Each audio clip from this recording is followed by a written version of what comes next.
Welcome back to the Win with Dice podcast, a podcast featuring members of the Win with Dice team, and this week we have on a special guest. Joining me is my co-host Ramon. Hey guys. And also joining us this week is Duncan Rhodes, who is here to talk about his upcoming book. Thanks guys, thanks for the introduction, and really glad to be here with you guys. Yeah, awesome. And thank you guys for joining the Win with Dice podcast, a podcast all about tabletop RPGs. Calvin and I like to take a casual approach to the hobby, so we have a casual ass podcast where we talk about, the games that we run and the games that we play and the cool, wonderful people we get to experience the hobby with, and sometimes we do interviews. Like today. Indeed. So yes, this week we are going to get into the Creative Game Master's Guide for Extraordinary Locations and how to design them. It is a very cool book. We did get a bit of a preview of it, so I'm pretty excited to get into it. Excellent. Yeah, glad you got that one. Look forward to going through some of the ins and outs. Indeed. There's some cool tools in this book that I do want to talk about, but before we get into that, we have to get to the most important part of the show, which is the Win with Dice weekly GM tip of the week. Yes, the Win with Dice weekly GM tip of the week, brought to you by Duncan. Thanks, Duncan. Yeah, we're putting our guest on the spot as per usual. We always put our guest on the spot. Luckily, I did my research and listened to a couple of the podcasts, so I know the score. Yeah, if you guys don't mind, I was going to talk a little bit about a bit of an OSR maxim, actually. The rulings, not rules. So it was something that I've kind of got interested in recently, doing a bit of YouTubing here and a bit of reading around. And yeah, it's that idea of maybe sometimes leaving the rules behind to kind of allow players more creativity and to improvise, let them improvise actions in certain situations. And so yeah, I was blogging about it on my blog, which is Hipsters and Dragons, and yeah, I came up with I think some decent tips, which is I think the main one is if a player wants to do something that's outside the scope of the rules. Sometimes we get a bit conservative, don't we? And we're like, oh no, you don't have battle master maneuvers, you're not a third level fighter. But I think we can be a bit more open-minded about that and offer them a chance to, maybe break the action economy, but include a risk in there as well. So if you roll well, or if you're willing to risk an opportunity attack, then yeah, you can get advantage on your attack because you cartwheel over the orc and you stab him in the back. I guess really I just want to empower game masters to don't be beholden to the rules. If your player wants to do something cool, just offer them a deal. Offer them a deal that they can't abuse because if you make the deal too good, then they're going to want to do it the next round as well, right? So you have to just, as you get more experience as a game master, I think you know what bonus you're offering, so you can offer a kind of a risk that's roughly equal to that bonus. And I think that way you can empower a lot of creative gameplay. Combat doesn't have to just be a mechanical thing that happens. People can actually imagine their characters doing cool stuff and describing it, And you can make it mechanical as long as you're able to mentally balance what you're giving and what risks you're kind of introducing for them. For sure. And that's how it kind of works under the hood, right? We're always making trade-offs and stuff. Well, it's baked into the game, but as GMs, I think just loosening the reins a little bit, it's always best, and it will keep the table kind of going, and it's the fun, right? The fun of doing something that you don't normally get to do in your lives. I know you're also playing a fantasy game, but then it's you get to do the super cool thing that you saw in the movies. You're like, I'm the hero now, right? Exactly. And I think new players especially, they really they get that straight away, don't they? I think sometimes the older players, we kind of trained into thinking just about the mechanics of the game. And we know the most optimal thing is just roll an attack roll. There's no sense trying to do more if the rules are strictly adhered to, But I kind of want to get back to that vibe that sometimes get with newer players when they kind of describe these outlandish attacks. And you're thinking, part of you is thinking you've never played D&D or Pathfinder before, right? Because if you would, you wouldn't bother explaining all that. And then you're like, well, hang on, why am I turning down this cool stuff that they want to do? I guess it does probably make sense to play by the rules for up to a point until you're the master of those rules, and then you can start to be more flexible. Yeah, for sure. Honestly, Duncan, you should meet my wife. She loves to not play by the rules anytime. Right, yeah. She just tells me what she wants to do and says I could probably do it, right? And just rolls the die, and I'm like, all right. Yeah, well, you'll fail your diplomacy check if you don't allow that as well. All right. Yeah, that's always good. Honestly, I think on the Movie Dice channel, we always advocate for using the rules that matter to you and just leaving the rest behind, because the time is limited around the table. You're just trying to have some fun, so don't get yourself so bogged down with the specificities, and let loose a little bit and go have some fun. I think that's a really good tip. Yeah. Great. Definitely. I think, like, for me personally, if there's games that I've had issue with the, like, games that I've run that I have had issue with, it's usually a case of me not being flexible enough to adapt to certain ideas. And, just especially this sort of thing where just let people do what they want to try to do, give them that risk, give them that role, or that consequence or some future cost. And just, if they find it acceptable, if it's something that's fair, then yeah, let them roll with it. Yeah, you put it on the table and let them decide a bit as well. Sometimes where you might overcook the risk a bit, and they go, you know what, maybe I'll just stab him. But at least by opening up that conversation, you're not shutting them down, right, and restricting them. Sure. Sure. And like honestly, like out of all like the encounters or situations like your players find themselves in, like the ones where you get to break the rules a little bit is the ones that they remember the most. Mm-hmm. Right. Exactly. So there you go, folks. There's your tip of the week from Duncan. Check out his blog. I think his blog's really cool and really put together. And I wish that I was good at writing, so I could make a cool blog like this. But I wish I was good at YouTubing, because those guys they're the real kings, aren't they? I know we're all trying to. We're all part of the conversation, but okay, Alan, where are we at? Let's get us on track. All right, let's hop into the episode proper here. So first off, I want to give Duncan a proper introduction. So who are you, and what's your experience with tabletop RPGs? Right. Well, I think my story, you'll probably recognize it in that I started playing, I think it was AD&D in like the late 80s. It was weird. It was one of those things where I knew I wanted to play Dungeons and Dragons, even though I didn't know what it was. I heard this name. It sounded so like mysterious and cool to me, but no one could tell me what it was and how to play it. Literally nobody. Someone even gave me a book, like, what is Dungeons and Dragons? I was like 10 years old, and it still didn't make any sense to me. But then I went to secondary school, age 11, and I found that there was a group in another class that were playing. And so, I managed to get myself invited, and we literally sit on the floor of the cloakroom next to like the school diner and like roll dice sitting on the floor. And it was absolutely magical. I absolutely loved it. And then from there, I quickly bought the books myself and learned how to be a dungeon master. And then I taught other people how to be a dungeon master, so I didn't have to be the whole time. And I played different games as well. Played a bit of Star Wars. I remember Teenage Mutant Ninja Turtles had a role-playing game that was very combat heavy. It was basically impossible to play, but was really fun to make characters. And then I kind of forgot about it, and I actually assumed everyone had stopped playing Dungeons and Dragons. 20 years later, I'm living in Barcelona, and I had a chat with a guy. I didn't really know him that well. As far as I know, he was just this party animal guy, and I met him at a concert, and I was like, what are you doing these days? What are you up to? And he was like, oh, chilling out, playing Dungeons and Dragons. And I almost grabbed him, and I was like, really? I was like, hang on, let me play. So, this kind of friend, he was really just a friend of a friend who then became a very good friend of mine. He got me back in.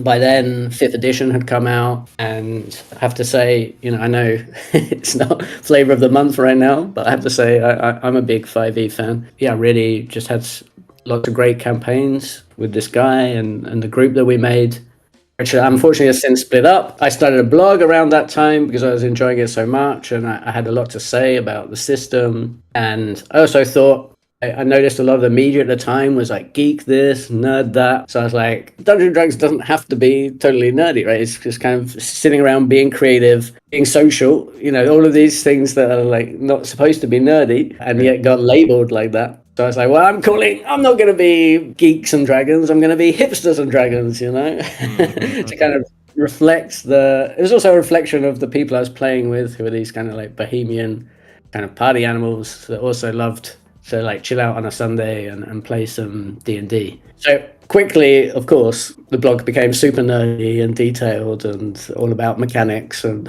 homebrew. But I kept it up one way or another for, I guess, nearly 10 years now. And then I was thinking, I've also been publishing adventures on the DMs Guild. By day, I'm a travel blogger. And then, of course, during COVID, I lost all my income and I just moved into an expensive new flat. And I was like, well, I don't know what to do, but I know I wanted to write a big epic Dungeons and Dragons campaign. So I wrote a campaign called Dragon Bolt, which is kind of like a fantasy of mine, which was to have a gladiatorial tournament, which is more about the intrigue around the tournament than the tournament itself. So I created this adventure. It took me a year and a half to write. I had a lot of fun with it and carried on publishing some things, some other little adventures. And then a publishing house got in touch with me one way or another. I don't even know how they found me, to be honest.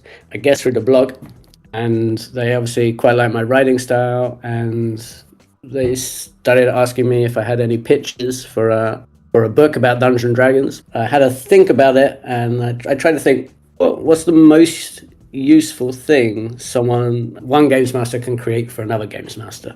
Right. And the result of that was a book of locations, because I think adventures, I know from my experience writing adventures, they don't sell that much. You're prescribing too much to the games master. You're dictating too much the story, and game masters want to kind of start their own story, but I think they want all ready-made tools to put into those stories. So that's how I came up with this concept for a book.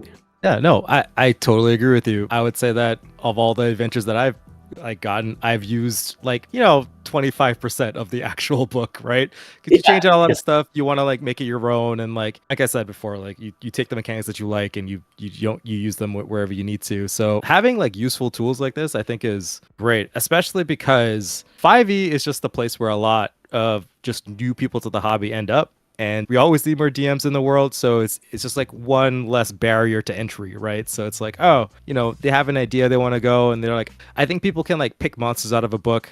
They can find some traps and stuff, but to really make a location feel how they imagine it in their head and giving them a jump start. I think this book is crazy good about it. I think you're right. If you think about some of the adventures that get published by Wizards of the Coast, I mean, even I'm intimidated by running, Tomb of Annihilation. It's got loads of cool stuff in it, but that is a huge adventure. It's a massive commitment. If you're starting out as a GM, you got to find a group. You don't even know how well you're going to get on with that group, how your scheduling is going to work out over a long period of time. So yeah, you'd rather pick up something more manageable, wouldn't you? Think on average. I know there are starter adventures as well, but even Mines of Phandelver, I mean, I started running that for a new group of players, and we didn't finish. It was too long to finish. Yeah. It took us I think almost 2 years to go through Mines of Phandelver with our friend Tim. He was running it through us, but we converted it to Pathfinder. But even still, it was just even in a system that we're all familiar with, it was quite a lot of stuff happening. And also he added his own stuff too, right? I'm pretty sure we didn't actually play all of Phandelver properly. We played maybe 70% of it properly, and then added a bunch of goofballs in there.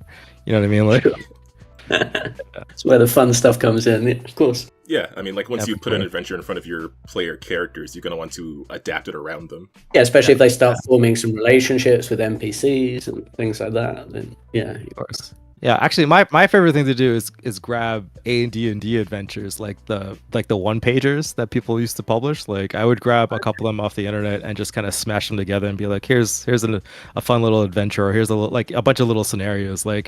I ran a pirate themed campaign, and most of that was just nonsense and stuff that I grabbed from the internet, and we played that for 3 years. So it's okay, is there a specific place where you can grab these little one pages? There is a one page dungeon initiative, isn't there?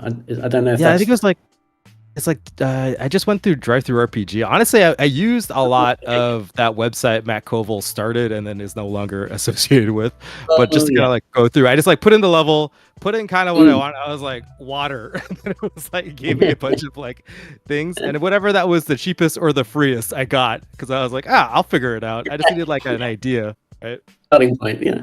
I mean, well, to be honest, the last couple of sessions I've had with my home group, I was I haven't had much time to prepare. And I was I really need just something I can drop in. And I was oh yeah, didn't I write a book about this? So I've been going through my own book, because, that I was given massive time pressure to get the book done. So I had to create stuff and not play test it, to be honest. But they're not adventures, so I don't think they need as much play testing. But now I'm getting to use my own stuff, and I have to say I'm finding it quite useful. I was able to just drop in the path of the men here's, which is like this forest path. So I was able to set up an ambush that was really cool, and put my players in a lot of bother. They had to do a kind of deal at the end to like get out of there alive, and then I cut.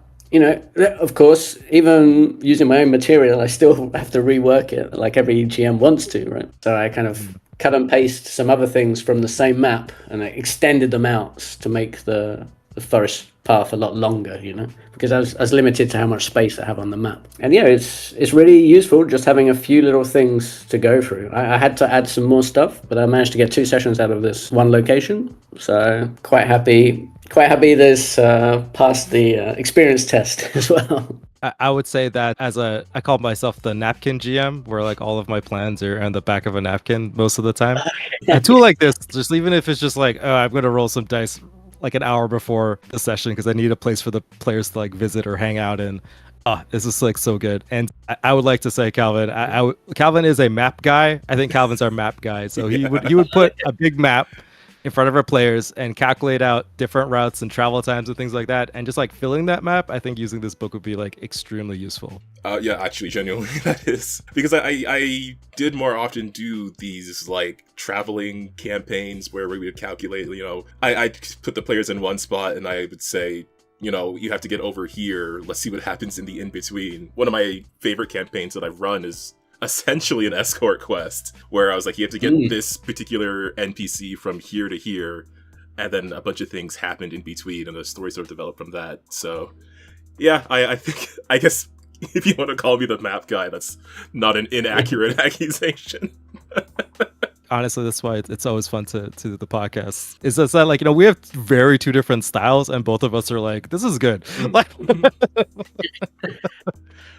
escort quests are really cool to run, actually, and effectively what I was running last night was an escort quest because they're escorting a caravan, but it just means you can set up ambush after ambush, and there's and it's a little bit unfair on them because there's a limit to how they can deal with it. In this case they've got a bunch of slow wagons and horses and NPCs to protect, so they can't just go off piste or anything like that, so they're kind of sitting ducks, which makes it easy to prepare from my point of view. I don't know if they feel that they've lost some room for maneuver, but I guess they took on this quest of their own free will. So maybe you found the same with your escort quest, Calvin, that you can just have these enemy factions like laying traps for them, surprising them, lying in wait. Yeah, like the enemy factions certainly became a lot more relevant when they got closer to the end of the first leg of that journey. Before then, it was a lot of just like, you get to a place, there's some events that happen, you learn a little bit more about this person that you are escorting, or you learn something about some NPCs that you happen to be traveling this particular part of the journey with. Oh, I can see some cool intrigue happening. Like they kind of escorting someone on one pretext, and then they're finding out some things that they might not be too happy with.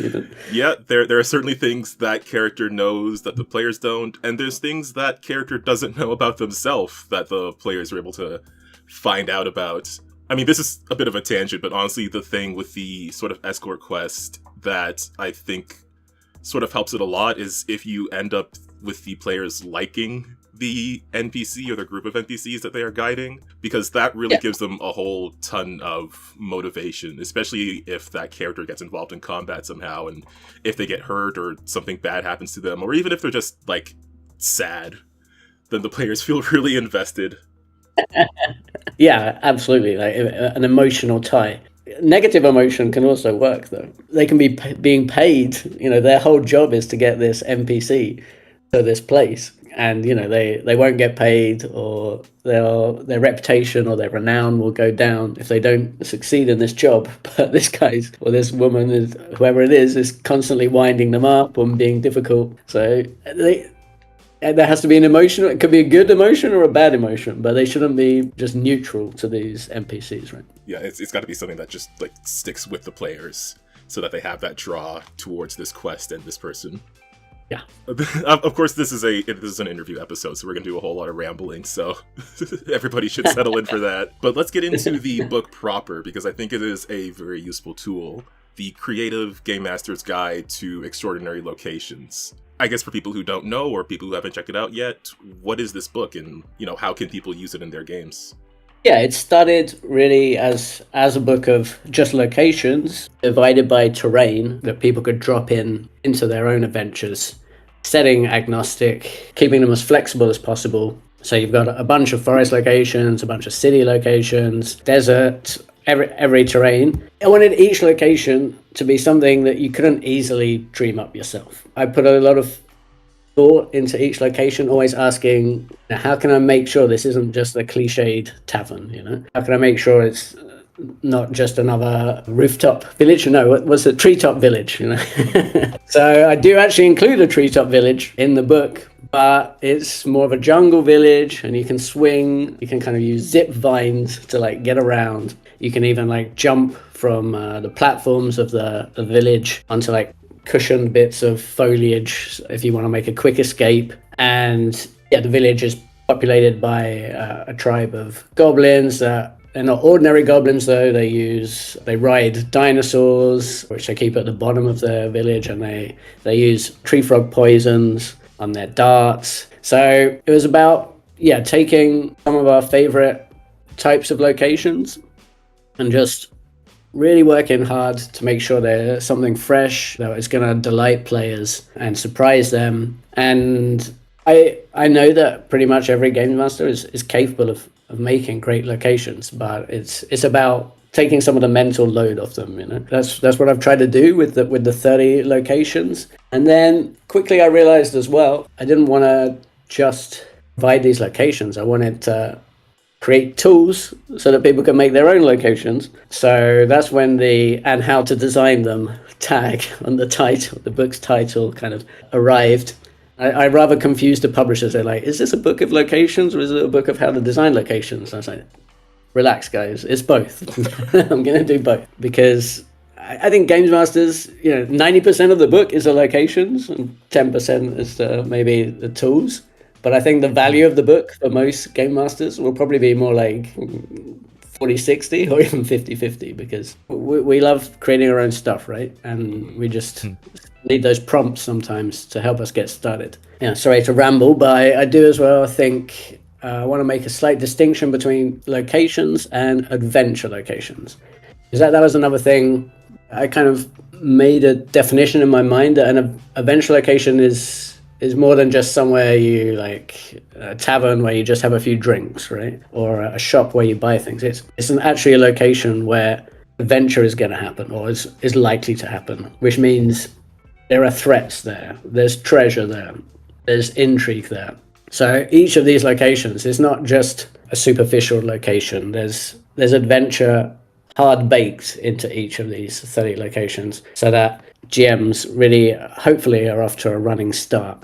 And the maps as well. I spent a long time. I don't know if you guys subscribe to any cartographers, and there's so many talented cartographers out there. But sometimes they design these maps which they're beautiful, but they're 60 feet of battle map. I'm like, I can't run the combat on 60 feet, That's how much one player goes when they dash. I really wanted to create these bigger maps, full page maps, where most of them are scaled actually 1 square to 10 feet. So they really are quite big. So you can go into different zones and explore, but also you could run pretty epic combats on most of these locations. Mm-hmm. Yeah, for sure. I think that the maps are great. And also, too, I think a lot of the cartographer maps could lean a little bit too much into stylized stuff. So it's kind of hard to use and it feels a little off. Yeah. So, but I do like how it's easy to parse what's going on, too. Right.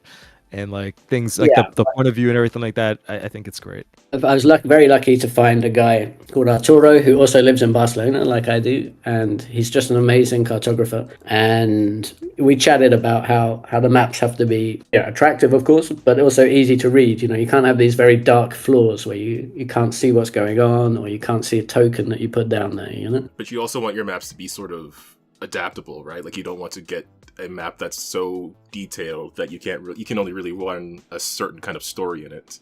You want something that you can wrap a bunch of ideas into. Yeah, that's true. You don't want You definitely don't want a map with like all the monsters already in position or anything like that. Yeah, or too many. Yeah, things like table. We don't really need to see like a feast laid out on a table. I don't think. I do actually like the kind of minimalist black and white maps that Wizard of the Coast did for quite a long time. There's something more inspiring, of course, about a full color map. But yeah, I think we tried to tread somewhere in between of attractiveness, but not crowded with superfluous details. Mm-hmm. Yeah, of course. Yeah. I think also part of that is just it kind of depends on how you've been introduced into these games, like whether you came in from playing on VTTs where you're more likely to have these detailed maps, or if you started off with like a piece of grid paper or like us, like with a dry erase grid map. Yeah, that's true. It depends a lot on how you're introduced to the game, as you say, and also just personal preferences. I've seen so many people say they hate black and white maps, whereas I think it's Sly Farish he's a huge fan, isn't he? He's always advocating taking free Dyson maps and just using them as a basis of a adventure session, you know. So it's really it's personal preference to a large degree. For sure. So with this book itself, because like as I was reading through it, like some of the like the city stuff and things like that, like I could see elements that I could pull into my own games. So I was kind of wondering like what your perspective on that is. Like, do you expect people to be, you know, using each and every element of a certain section, or do you feel people are more likely to just think, you know, oh, this is a cool idea, let me put it in this market I have already made, or let me grab this, and this, but I'll change the name of this thing to something else and throw in this NPC the players already like. Yeah, I hope at least that people will like the maps enough that they'll probably want to import the whole geography, or physical geography of the locations. But then they'll probably want to import their own NPCs, I guess, and in some case monsters. And in the city locations are kind of some of my favorites, because as a travel blogger, I started a blog called the Urban Travel Blog. I don't really update it much now, but that was my game for 15 or 20 years, was reporting about cities. And I still report about Barcelona. So I take a lot of inspiration from my actual travels. I used to live in Poland as well. So I've got the square, the plaza of the plane shifting clock tower. That's got a lot of buildings that are based on like Polish cities, and Prague as well. These like beautiful medieval squares that I've lucky enough to spend quite a lot of time in myself. They're the kind of location you'd love to have a little slice of adventure yourself. You'd love to experience some intrigue or a duel or a fight or a mystery in these locations. I actually was wondering if your experience as a travel blogger sort of had an impact on how you would write this, because you essentially are writing a location that the reader has not been to, but you're trying to describe it in a way that they can imagine it and in a way that they would want to visit it. Yeah, I was just kind of curious how much impact that actually had on the way you wrote things. All right, I think in the style of writing, not so much, because as a travel blogger, I'm either just giving some quite basic information about what I think's best to do in the city, or I would do some magazine pieces where I was like telling a whole story, but then it would be more like based with an interview of someone who's, I don't know, making instruments from recycled materials, So I would say less and writing style, but definitely in terms of being inspired by certain buildings I've seen, by styles of architecture. I'm massively inspired by Gaudi, living in Barcelona, and whenever I want to design something, like if I design anything to do with wood elves, for example, I'm always thinking of Gaudi's amazing like natural structures. He designed some buildings without even straight lines. So I'm like, oh, this really leans into like how I imagine an elvish city could look like, Right. So definitely it's been a big influence, but more in terms of places that I've been to and how to turn them into adventure zones, and a bit less about style of writing, I would say. Okay. You also spoke about how you sort of added on this how to create locations aspect of the book. Right. And you have it laid out with these specific sort of tips. I was kind of wondering, like, did you have to whittle it down to just these ones you have in the book, or did you have a bunch more, or did you like have a certain list and then you expanded on it? Like, what made these ones stand out as the thing that GMs would need for designing locations? I think I just tried to think of everything that I would think of when designing a location and just put in every consideration. So I think I just did it methodically. So I developed these tips. What aspects of a building are they? Well, it's obviously the type of building it is. That's going to dictate how you develop a location, whether it's, a zoo or a temple. But then how does it fit in with the local geography? So I started drilling down really, like what's it made of? Who made it? How's it decorated? How's it named? Then the fantasy element comes in a bit as well. Like, are there any weird like curses or quirks, weird rifts? So I think I just went through. I don't think there's any tips that didn't make it. If I thought of it, I'd put it down for sure. Right. I think it's also useful as like maybe just direction, just for things that are important, but maybe you don't immediately think of when you're making a location. Like, who you want to be in there and maybe what it would look like, but something like the building materials or, like you said, integrating it into the local geography sometimes is easy to miss. Yeah, because we normally, when we're like thinking about fantasy cities, we just default to like a flat plane, don't we? Yeah.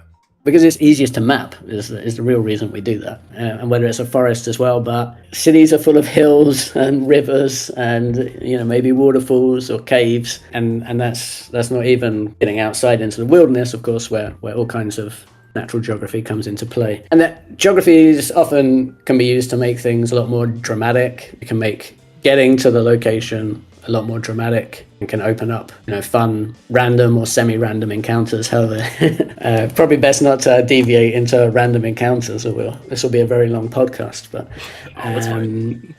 If it's long, it'll be a two-parter. Honestly, it's probably going to be a two-parter anyways. Yeah, the one time I kind of like random encounters is kind of on travels, I think. And you do just thematic. You think about what might inhabit this location, and then you create a nice fun table of thematic monsters.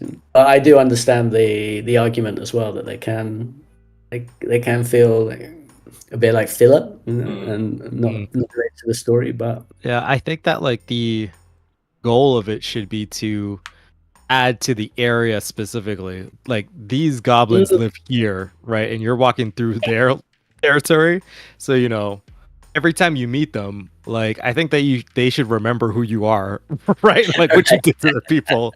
So, like, when I was doing my West Marches campaign, I had like a group of goblins that the players is like basically the main antagonists for like the section they're at, are like right near them. So every time the players would go out, there's obviously a pretty good chance you're gonna run into a bunch of goblins. But eventually, like, I had a fighter who was really, really good at putting people into the dirt. So eventually I just had all the goblins start rumors about him to the other goblins, like how like how crazy this dude is, and if you see him, you should probably run away. There's like, there's no hope, right? Like, basically they turned into grunts from Halo. Like, that's what it was. It was like, and my fighter was Master Chief, and it was just like just give him free passes. Yeah, or like, they would start yelling like, it's the demon, like, you know what I mean, like. So, like, I guess it depends on how often the players would travel that area for a random table, and also like eventually the players dealt with the goblins, so I took them off the random table. Like, right, yes. You have to keep evolving the table if you're going through that land more often. Yeah, I think one thing that sort of helped me try to like avoid a very repetitive random table is that I wanted to avoid everything being an encounter. So I had things where you could like, some of it was just stuff that you run into another traveler, some of it is like you see a cool thing. And I try to make that thing just feel like something that would make sense in that region or has like a bit of history to it. Even if it's something that I have to like improvise on the spot and then future me has to adapt the culture around it, as sometimes happens. Yeah, I just, you try to avoid everything being like a fight, and some stuff is just, you happen to bump into someone going the other way and they had some quirky personality or clothing about them or something like that. Or like a tidbit of whatever that's coming that the players are going to go interact with. Like, if they're going towards the city, maybe someone's leaving the city, and they could like say some shit that could happen later as soon as you get there, right? Yeah, those NPCs on the road, they're good at building a bit of suspense by just tipping them off that something's up ahead, right? Yes. Just creating that tension and anticipation. And the NPCs can even like carry their own plot thread somewhere else. Like, if they learn or hear of something from the players, then maybe that can just start its own thing somewhere else, and maybe some information about the player spreads. That's true. I hadn't thought about that. Yeah. Yeah, my favorite thing is turning the players into bad guys. It's like, most of like, And they do that by themselves. Exactly, right? Like their primary goal is to commit murder. So it's like, they're like, these people aren't good. Well, like something's wrong with them. From the enemy's perspective, certainly. Yeah. I mean, if you're just a farmer in the countryside and you see a bunch of like armed to the teeth mercenaries who literally get paid to kill people walking through their town, you're like, no thanks. Like, unless specifically like the players are like actually being good and like trying to be nice to everybody, then they get to be heroes. But if they're just like in it for the gold, it's like, all right, people are gonna look you sideways, dog. Like, I mean, I don't know. Those space pirates were pretty evil. I think we ranked a bit higher than them. Well, classic space pirates stealing water from a water world. I love it. It's good. Good fun. But that's a whole different genre of game than the classic fantasy game. I think you get away with a little bit not more nuance, because like it's people versus people in like the more like science fiction or like more modern stuff. But in fantasy, like you could feel bad about the goblins, but ultimately they would eat you. Like, Yeah, there's a simplicity to kind of D&D fantasy world sometimes that people actually kind of like, Yeah. They don't have to. Most players want goblins to be bad. They don't want to have to sympathize with them. Exactly. And that's the fun. That's the fun. I think sometimes just having a bunch of zombies the players can fight through without having to worry about their motivations. Zombies. Yeah. I love zombies. I love skeletons. You could just put them out, being like, it's fine. And they always make sense. Anywhere where anyone has ever died, zombies and skeletons. Especially in Fantasyland. Oh my god! Yeah. Like, there's so many dead bodies. Most of them from the players. Like, yeah. I think at one point I tried to keep track of like their kill count too, because I thought it would be kind of funny, and I was like, man, this is bad. I think through the first bit of Rise of the Rune Lords, you fight a bunch of goblins too. There's like, I think like 100 goblins or something like that, like around about there, and they don't make it out like at all from the first bit of that story. Like every single one of them is just like, oh, it's I feel bad for them, but again, they would eat you if they could. Like, hey there, folks. Calvin from The Edit here. So, of course, since we went a little long with this episode, as we tend to do with our interview episodes, because we do love to hang out and ramble with our guests, this is going to be split into 2 parts. So, you've just heard the first part. Come back next time for the rest of this episode.